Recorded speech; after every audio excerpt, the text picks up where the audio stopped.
الحمدللہ رب العالمین والصلاة والسلام علی سید الانبیاء والمرسلین اما بعد فاعوذ باللہ من الشیطان الرجیم بسم اللہ الرحمن الرحیم۔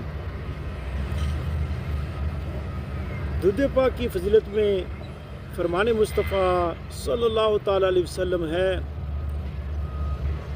جب تک بندہ مجھ پر درود پاک پڑھتا رہتا ہے اللہ پاک کے مقرب فرشتے اس کے لیے استغفار یعنی مغفرت کی دعا کرتے رہتے ہیں۔ اب بندے کی مرضی ہے کم پڑھے یا زیادہ۔ لہذا پیارے اسلام بھائیوں دوستو، ہمیں بھی میٹھے اور پیارے آقا صلی اللہ علیہ وسلم پر کثرت سے درود پاک پڑھ کر اپنی مغفرت کروا لینی چاہیے۔ صلو علی الحبیب صلی اللہ تعالی علی محمد۔ درس فیضان نماز کی کیا بات ہے۔ الحمدللہ نماز ایک اتنی پیاری چیز ہے کہ یہ صرف ہم انسانوں پر ہی فرض نہیں، اللہ پاک نے اپنے فرشتوں کو بھی کیا کیا ڈیوٹیاں عطا فرمائی ہیں۔ آئیے آج کل کچھ سنتے ہیں۔ اللہ اکبر، نماز کتنی پیاری عبادت ہے کہ شروع کرتے ہی جنتوں کے دروازے کھل جاتے ہیں۔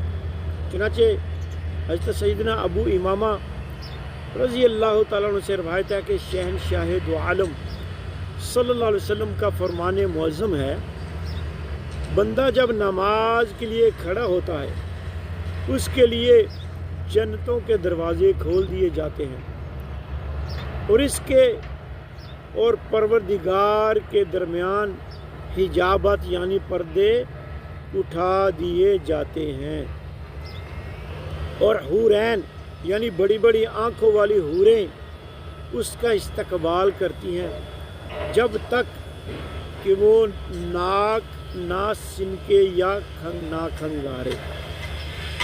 حضرت سیدنا ابو سعید رضی اللہ تعالیٰ عنہ سے روایت ہے کہ تاجدار مدینہ صلی اللہ علیہ وسلم نے ارشاد فرمایا، اللہ پاک نے کوئی ایسی چیز فرائض کی نہ جو کہ توحید و نماز سے بہتر ہو، یعنی اللہ پاک نے کوئی چیز ایسی فرض نہیں کی جو نماز اور توحید سے بڑھ کر ہو۔ اگر اس سے بہتر کوئی چیز ہوتی تو وہ ضرور فرشتوں پر فرض کرتا۔ ان میں فرشتوں میں کوئی رکوع میں ہے تو کوئی سجدے میں۔ صلو علی الحبیب